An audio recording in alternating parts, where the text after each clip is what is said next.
But was Usher the problem, or was it just the thing that made everything burst? It was just the public, thing that was like an inciting incident. But relationships have problems. You know what I mean? Usher is, besides what you think because of the Boondocks episode, he's not the person. It's just life. And after having a kid and just whatever else, growing, needing to mature. But the Usher moment just made it like a public thing. Because of y'all, when I take my wife to see Usher, and he comes with the cherries, I'm grabbing the cherries. And be like, put them in my mouth. Like, put them in my mouth. We here together. Y'all are silly. That's what we doing. So, but sorry. No, go ahead. No.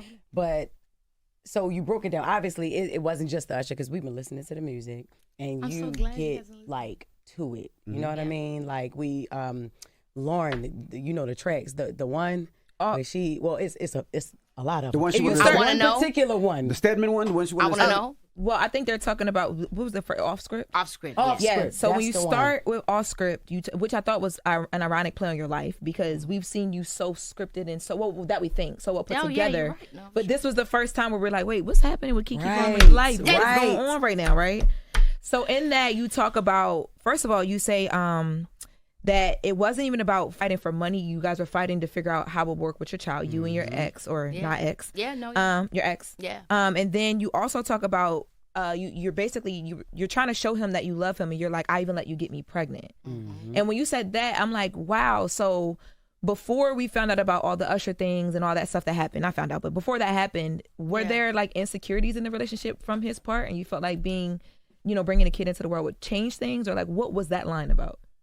Yeah, I mean, I think I can't speak for him, but obviously there was discomfort. Anytime you're dating somebody in the public eye and you're not a person of the public eye, it just brings a dynamic that really you can't explain unless you've experienced it, or if that person is also in the public eye. And then when I said the thing about my son, it's like, you do think when you and someone come together and decide to have a child, and y'all have made that decision, and that that was, my son was brought in purposefully, that, hey, we're on the same page.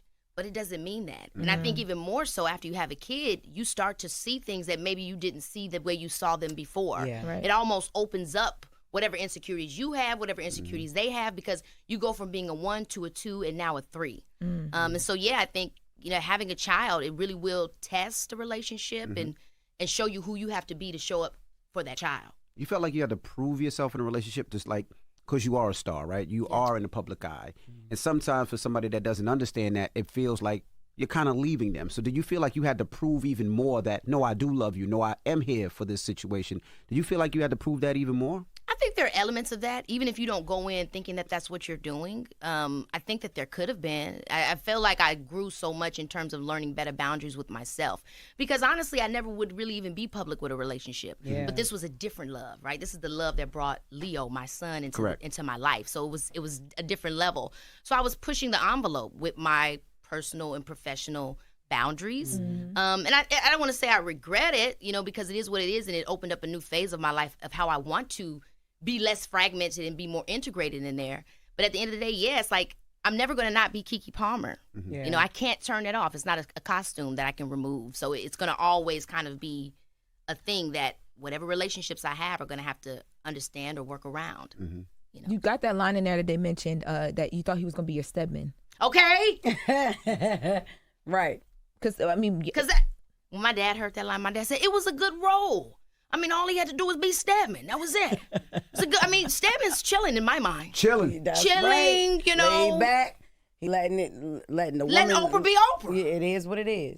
So yeah. Did he? On Stedman. When he heard the line, was there a conversation with you and him when he heard the line? Because Stedman doesn't. He never said nothing about the Stedman line, actually. Okay. Yeah, he never said nothing about that. Yeah. I don't know what he thinks about the Stedman.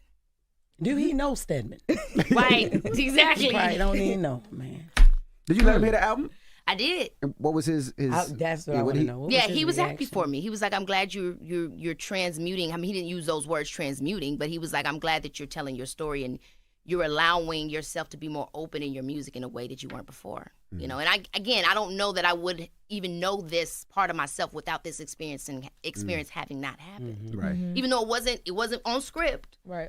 Sometimes going off script is better for the movie. So, hey, I'm going to ride the wave. Yeah. So are y'all cordial? Or y'all? Yes, Like, I mean, what we're is in the a relationship like now? We're in a greater place, you know, co-parenting, putting our son first, and that's what it's about. And so I'm very grateful. I mean, at the minute when it all went down, I was not sure how we were going to move forward. Yeah. And I really do in the album take everybody through that journey of what am I going to do now? Yeah. But now, again, the great thing I've learned, my mom has always said, just keep living.